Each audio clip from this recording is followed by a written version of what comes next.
خلیفہ بغداد نے درخواست کی تو آپ کے والد نے اس درخواست کو رد کر دیا کہ تم بہت ظلم کا بازار گرم کیے ہوئے ہو. وہ آگے بڑھتے رہے اور یہاں تک کہ یورپ کی سرحدوں میں داخل ہو گئے، مختلف مقامات پر ٹھہرتے ٹھہرتے.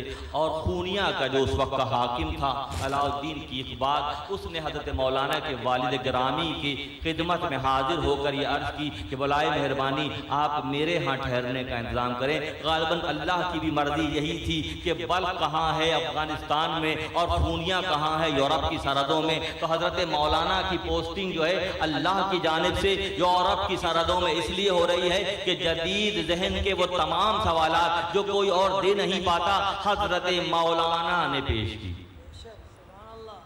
ابھی جوانی کا دور ہے، تمام علوم پر دسترس ہے. استاد گرامی برہان الدین محقق جو ہے تربیت دے رہے ہیں. جب مولانا کے والد کا وصال ہو گیا تو وہ اس زمانے میں برہان محقق کچھ دور فاصلے پر تھے. بشارت ہوئی کہ تم نے رومی کو اکیلا چھوڑ دیا. برہان الدین محقق بہت تیزی میں خونیہ شریف پہنچے اور آ کر جب اپنے شاگرد کو دیکھا کہ ہر طرح سے تیار ہیں، تو ظاہری علوم پر دسترس ہے، فتاوے لکھ رہے ہیں، دین کی اعلیٰ ترین بلندی پر ہیں، تو آپ فرمایا کہ تمہارے والد کا کچھ حصہ، باطنی حصہ میرے پاس ہے، میں چاہتا ہوں کہ وہ تمہیں دے دوں. تو اس کی شرط یہ ہے کہ کم سے کم 3 دن کے روزے رکھے جائیں. 3 دن کا روزہ رکھا جائے. تمہارے پاس 3 دن کے روزے سے کیا ہوتا ہے؟ کم سے کم 40 دن تو ہو.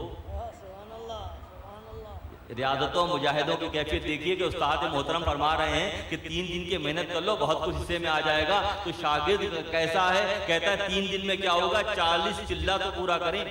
چلہ گاہ میں مولانا روم جو ہے وہ بیٹھ گئے. 40 دن کے بعد جب دروازہ کھولا گیا تو مولانا حالت رکوع میں ہیں، دروازہ بند کر دیا گیا.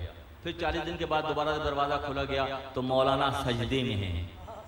پھر 40 دن کے بعد دروازہ کھولا گیا تو مولانا مسکراتے ہوئے باہر آتے ہیں. اپنے اندر کی سیر مکمل کر کے، اپنے اندر کی باطنی سیر مکمل کر کے مولانا باہر تشریف لاتے ہیں. یہ سلسلہ ظاہری علوم کا چلتا رہا. ایک وقت پھر ایسا آیا کہ اللہ کے دوستوں میں سے ایک دوست شمس تبریز نے اللہ کی بارگاہ میں یہ استعانت کی، یہ مدد طلب کی کہ اپنے کسی دوست سے ملانے کا اہتمام کر. تو اللہ کی جانب سے یہ ندا آئی کہ ہمارے دوست سے ملنے کا شوق ہے تو نذرانے میں کیا دو گے؟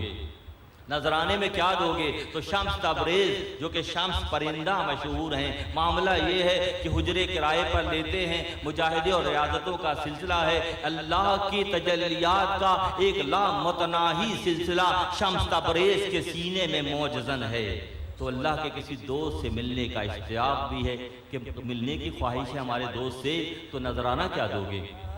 شمس تبریز نے فرمایا کہ میں اپنا سر نذرانے میں دوں گا، میں اپنا سر نذرانے میں دوں گا، تیرے کسی دوست سے تو مل لوں گا. تو پھر حکم آیا کہ جاؤ خونیہ جاؤ، ہمارا دوست وہاں ہے. شمس تبریز رحمۃ اللہ علیہ خونیہ شریف تشریف لائے. شکر فروشوں کی بازار میں ایک حجرہ کرائے پر لے کر رہنے لگے اور معلومات کرنے لگے کہ شہر خونیہ میں کون ایسا ہے جو اللہ کا دوست ہو سکتا ہے. جب معلومات کی بدلا کہ حضرت مولانا جلال رومی رحمۃ اللہ علیہ ہیں، لا تعداد تلازمہ و شاگرد ہیں، اپنی خانقاہ ہے، فتاوی لکھتے ہیں، درس و تدریس کا سلسلہ ہے. تو ایک دن اچانک ایسا ہوا کہ جب مولانا گھوڑے پر سوار بازار سے گزر رہے تھے تو اچانک شمس تبریز جو ہے وہ سامنے آ کر گھوڑے کی لگام شمس تبریز نے پکڑ لی اور سوال کیا. ظاہری بتا خطا شمس تبریز کی سادہ سی تھی. سوال کیا کہ اے امام المسلمین، میرے سوال کا جواب دو، میرے سوال کا جواب دو. مولانا نے سوچا کہ نووارد ہے، نیا چہرہ ہے خونیہ شہر کے اندر. پوچھا کیا پوچھنا چاہتے ہو؟ کہ آپ یہ بتائیے کہ مقام و مرتبے کے اعتبار سے اللہ کے نبی محمد عربی صلی اللہ علیہ وسلم کا مقام و مرتبہ زیادہ ہے یا بایزید کا زیادہ ہے؟ مولانا نے فرمایا کہ تم کیسا سوال کرتے ہو؟ اللہ کے نبی محمد عربی صلی اللہ علیہ وسلم امام الانبیاء ہیں. شب اسرا میں سر کی آنکھ سے اللہ کو دیکھا ہے. جہاں فرشتے کے پر جلتے ہیں وہاں سے محمد عربی کا سفر شروع ہوتا ہے. تم کیسا سوال کر رہے ہو؟ کیا دلیل ہو سکتی ہے سوال کی کہ وہ پیغمبر ہیں، امام الانبیاء ہیں، جبکہ بایزید جو ایک عام ولی ہیں؟ تو پھر اس بات کی کیا توجیہ ہے کہ بایزید تو یہ نعرہ لگا رہے ہیں کہ سبحانی ما اعظم شانی، اور نبی صلی اللہ علیہ وسلم روزانہ 70 مرتبہ استغفار پڑھتے ہیں. تو اس سوال کی دہشت سے معلوم شمس الدین افلاکی رحمۃ اللہ علیہ کتاب مناقب رومی میں واقعات درج ہیں، معروف میں لکھا ہوا ہے کہ ایسا لگا اس سوال کی دہشت سے کہ زمین سے لے کے آسمان تک دھواں بھر گیا، دھواں بھر گیا۔ اللہ کی بارگاہ میں استعانت طلب کی، اللہ رحم فرما، مہربانی فرما کہ ایسا مشکل سوال اس نوارد نے کر دیا ہے، کیونکہ اللہ کی بارگاہ ہمیں پہلے اس لیے مقبول ہیں کہ صدیق کے خانوادے سے ہیں۔ تو جواب آتا ہے کہ ان سے کہہ دو کہ کیا مقابلہ ہو سکتا ہے محمد عربی کا باجید کا، آپ کا مقام یہ ہے کہ ورفعنا لک ذکرک، آپ کا مقام ہے جس کے مقام و مرتبے کو اللہ بلند کر رہا ہو اور ہر لمحے بلند ہو رہا ہو، اس کا ان کا کیا مقابلہ ہو سکتا ہے باجید کے ساتھ؟